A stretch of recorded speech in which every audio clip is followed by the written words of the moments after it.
Three organizations that are benefiting from tonight, so thank you all incredibly. Concerns of Police Survivors. Can I get a show of hands? Who's heard of Concerns of Police Survivors before?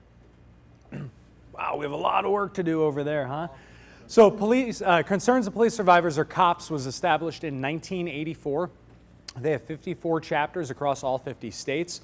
They rebuild the shattered lives of families of fallen police officers. They now service more than 52,000 families. They are one of the three organizations that runs National Police Week. I'm sure many of you have heard of National Police Week. We have gone to many of their conferences. We've been at National Police Week with them. We've interviewed, at this point, hundreds of survivors of fallen officers. These guys are one of the top, they do charity ratings to make sure that people give, that organizations use your money wisely. And they are one of, I believe, the top 10 charities in the nation for money that goes back to the surviving families. We also have one of the other organizations, Behind the Uniforms. So Behind the Uniforms is a series that launched a few years ago. I'll go into a little bit more detail on that later, but there's a whiskey wall in Connecticut, and at that whiskey wall, active and retired emergency responders and veterans come to the whiskey wall. They bring a bottle of whiskey. We sit, and on camera, we share a cocktail, and they tell you a story about a good day on the job and a lousy day on the job. And then their name goes on that bottle, and that bottle goes on the wall. So that wall at this point, it is hundreds and hundreds of stories. And I have a lot of whiskey in my office, which is pretty cool. So anyone in here who's active or retired, emergency responder or veteran, you have a seat at that whiskey wall and a sip of whiskey whenever you want to come out to Connecticut. So you're probably wondering why this dude who's not a cop is the national spokesman for law enforcement today, not the cop who owns it. It's because I'm better looking, for one.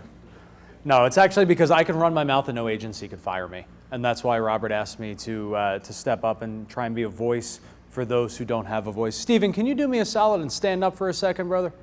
You, yeah, get up. Come here for a second. Stephen is the gentleman from Sunderland Springs who ended the shooter. 26 people died, 20 more were wounded, and this patriot right here was the man who ended the threat. Stephen.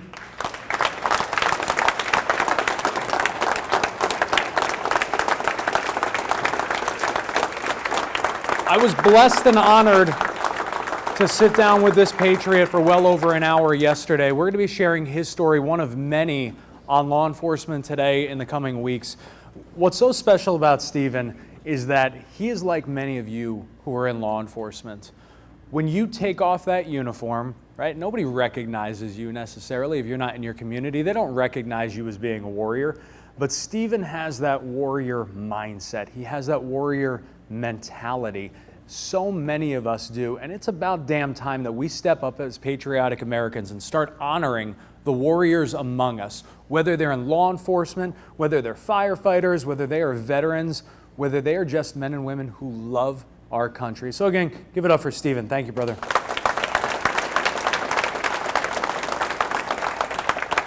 Now, Mitch stressed to me again before I started talking, he said, listen, I know that all the technology failed and your videos and everything are gone, but don't fall back on getting political. And I was really confused because like I know I'm from Connecticut, but I felt like Texas was my safe space. I thought I could come here, and so he said to avoid that, but I will tell you this. I'm a conservative millennial in the People's Republic of Connecticut. I'm sort of a unicorn out there. And when I come out here, it is a different world.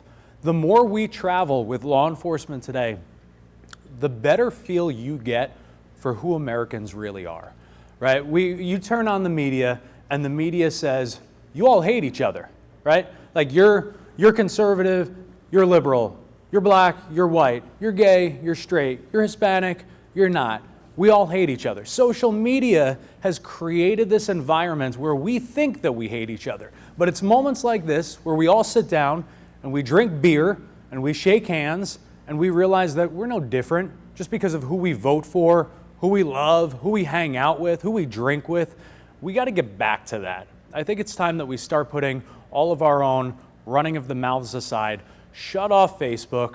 I mean, don't shut it off too much because we get a lot of eyeballs on law enforcement today through Facebook, but take some time to hang out with your neighbor over a beer and a campfire and remember who we are again.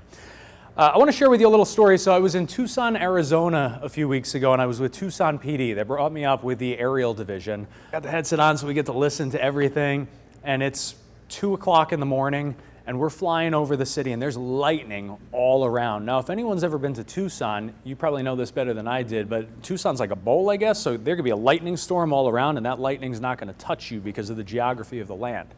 And so we get a call in, and they said, we've got a guy on camera, and he's at a Lexus dealership, and he's just walking around, and he's looking at all the cars. We got him on surveillance. So they're like, do you have any patrol cars on the way? They said, negative, we have nobody available. We said, we're going. So I'm all excited, right? Like we're on this secret mission. So we're flying over there, and he's looking around, the two guys who are running the helicopter, and he said, Kyle, look over there on the left. I got him. I said, I don't see him. He goes, Kyle, it's time. We're going to light him up. I said, we're going to shoot him? He said, no, like we have a big ass light. We're gonna put that 30 million candle watt light on him. I was a little bit disappointed about that. So they hit him with the light, and the guy looks up and he shakes his head and he just keeps going, car to car. So about 5 minutes later, 7 cars roll out, and we could hear the whole thing on the headset. That's like the coolest thing. I'm like a 4-year-old kid again watching WWE. So they stopped the guy and they said, walk towards us. What do you think you're doing? And he goes, I'm car shopping. They said, it's 2 o'clock in the morning. He said, you guys ever try and go to a car dealership just to look at cars in the middle of the day? Those salespeople suck. And there's just silence, like nobody knows what to do at this point. So they're like, well, if you're just car shopping, when they hit you with that light, why didn't you run? He goes, I wasn't doing anything right. Did I break the law? Am I doing anything illegal? And they're all looking at each other like, well, no, guess you're not. He's like, man, I remember when I could just car shop in the middle of the night and it was okay. We have a shift that's happening in America right now. There's the shift where everybody's on edge. Law enforcement's on edge. Everybody's on edge. We have a war on law enforcement. I don't care what anybody says. I don't care that the media tells you that there's not. We have blatant attacks happening every single, guys, put on the news. Put on the news, even though I just told you to shut it off, and all you have to do is look. I mean, look at what's happening in New York City. My God, there is no respect. And that starts with the top down. I don't care if you're a Democrat or a Republican, respect for law enforcement is set by their example. And when they're not setting that example in a positive way, we are all failing. We're all failing. So my background, I worked in TV for about 10 years. I was a producer of news and special projects. I was working about 80 hours a week, and it was a great pickup line when I was in my 20s. Girls would be like, I'm a teacher, what do you do? I'm like, oh, I'm a producer for NBC, and I can take you out to dinner on food stamps because I actually made no money. But it wasn't everything that it was cracked up to be on paper. And we went through training on how to make cops look bad. They taught us how to take 7-second clips from body cam or dash cam footage, manipulate the story around it to get ratings. They would never tell you that's what we were doing, but that's what we were doing. And having most of my family and friends who were in law enforcement, it made me sick. And finally, it got to the point where I had to get out. I got out, I started a marketing agency called the Silent Partner Marketing. Screwed up the first couple of years, also bartended, which is why I say tip your bartenders. I got you. Did that, started the company, started finally hiring people who were a lot smarter than I was, and then the company exploded. And so we had a point where things were going really well, and we made a pledge to donate $500,000 in services to tell the stories behind the uniforms. We did a video with the Manchester, Connecticut Police and Fire Departments. The video exploded. We got 3 million views in about 2 days. I got the Chiefs on Fox and Friends. Ainsley Earnhardt, who's one of my celebrity crushes, was interviewing them and said, what's the deal with this video? Who made this video? So they talked about our agency. Now you would think that that kind of national media exposure would be really good, right? Yeah, well, Antifa saw that clip. That was cool. So within about 15 minutes, we had hundreds of fake 1-star reviews on Facebook and on Google, and they vowed to put us out of business for supporting pigs and killers and Nazis. So we're pretty small at that point. My management team flipped out. They said, well, what are we going to do? I said, guys, there's only one thing we can do. They said, this will put us out of business. I said, we only have one choice. They said, we're going to kill the campaign. I said, screw that. We're going to double the donation. They could all kiss our American asses. So we doubled the donation to $1 million in services, and then I instructed my staff to go respond to those negative, fake 1-star reviews by trolling them, taking screenshots, putting them up on Facebook. And within a day, we had 1,500 five-star reviews and a whole army of people who were going to war who actually love and support this community and the people who hold the thin blue line. And that is what's happening in America that people don't see. I don't care where you stand on Trump. You love him, you hate him, doesn't matter to me. The one thing that he did nail, he talked about the silent majority, right? And again, this has nothing to do with politics.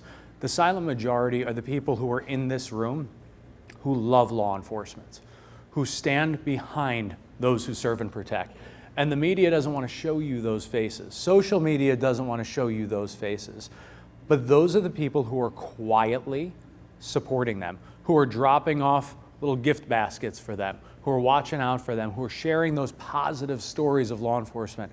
Well, we need the silent majority to stop being so damn silent, because when all the media is covering is the hate and this anti-law enforcement rhetoric, how are we going to fight back if we're going to continue to sit here and be silent? We all need to start standing up, put on our big boy and big girl pants, and start being public about our support for those who serve and protect. So I mentioned the Whiskey Wall series. It was shortly after that I was doing a segment on Fox and Friends about law enforcement. And Robert calls up, or he shoots a message through Facebook after, and he says, hey, listen, if you ever need any stats or data or information or anything like that in support of law enforcement, I can help you out. Hit me up. So my team vets him out, and I have a conversation with him. I said, brother, what's your reach like? He goes, how the hell should I know? I said, I thought you run this platform. He said, yeah, but I'm a cop. I don't know anything about this. So we went into the back end, took a look, and at that point, he was reaching over 20 million people a month. I called him up. I said, bro, you hit 20 million people a month. He's like, oh, I do? I said, yeah, you do. He's like, is that any good? I said, yeah, that's good. And so it was shortly after that we partnered up. And the first really big project that Robert and I did together, we went out to Chicago to the National Conference for Concerns of Police Survivors. We sat there for 3 days interviewing survivors. We had Susan Moody. Susan, at the point that I was interviewing her, I had a 1 and a 3-year-old daughter. And I was interviewing Susan, and Susan told me about the day that she had to tell her 1 and 3-year-old daughters that their father was never coming home because their father was killed in the line of duty. And Susan broke down crying, and I broke down crying, and we held each other, and we cried together, and we prayed together. And it was in that moment that I took an organization that I cared about, that I respected, and I fell in love with that organization because I saw this was a group that was truly making a difference in people's lives.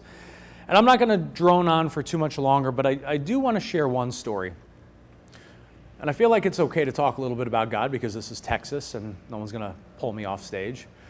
So I was at National Police Week down in DC, and I got off a plane, and within about half an hour, I was sitting down with a family. Now, going into these conferences, I know what to expect, right? Like people are in their darkest moments. They've lost the people that matter most to them. And so I try and put up that wall. I try and get mentally prepared for it. But with all the insanity of DC and airports and everything, I sort of forgot to put up that wall. And I sat down, and the first person I interviewed was a little 6-year-old girl. And that 6-year-old girl told me that she just wanted to tell her uncle one more time that she loved him. And then I interviewed that 6-year-old girl's mom, and she told me how she just wanted to tell her brother one more time that she loved him. And then I interviewed that fallen officer's mother, and she was a strong, courageous woman. And then I interviewed Marlon. Marlon was his dad. And Marlon's a big guy, and Marlon was clearly not doing so well. He had been so strong for his family, and coming out to National Police Week was just sort of that punch to the gut, and all the emotions caught up with him. I said, Marlon, you're not doing so hot. He said, I'm not. He goes, but I got to tell you, Kyle, this was the hand of God. I said, and we're doing this whole thing on camera. I said, brother, I respect that, and I hear you, and I'm a believer too, but you got to sort of walk me through this. Help people to understand. Now, guys, keep in mind, this man is in his darkest moments, right? He said, well, Kyle, we hadn't seen my son in about 8 years. We had no family problems, but we also had no family money. He lived hours away from us. He lived actually about 8 hours away. And he said, we talked all the time on the phone, but we hadn't seen each other in years. And I was sitting there one night, and I felt something bite my leg. And I looked down, and I got bit by a brown recluse spider. I said, you got to be kidding me.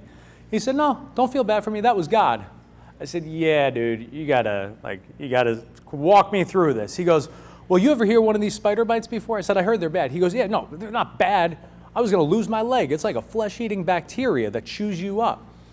I said, and we're good with this. He goes, yeah, we're good with this because it was God. I said, how was this God, brother? He said, because there was one hospital that was able to take care of me, and it was 15 minutes away from where my son lived. The day before his son was killed in the line of duty, he and his wife got to spend the entire day in the hospital with their son, having not seen him in person for 8 years. I said, brother, that was God. He said, that was God. I truly believe that there's a big man upstairs looking out for all of us. And I also believe that he puts many of us in the right places, at the right times, for the right reasons, whether or not we know it. Your contributions tonight at this event are helping to change lives. But your money isn't enough. It's appreciated, guys. It is truly appreciated, but it's not enough. We need your voices. We need your hearts. We need your prayers. That's all. I just want to leave you guys with an old Irish blessing. May the road rise to meet you. May the wind be always at your back. May the sun shine warmly upon your face and the dew fall gently upon your heels. And until we meet again, may the Lord keep each and every one of you in the palm of his hand. Thank you all for your time. God bless you all, and God bless America.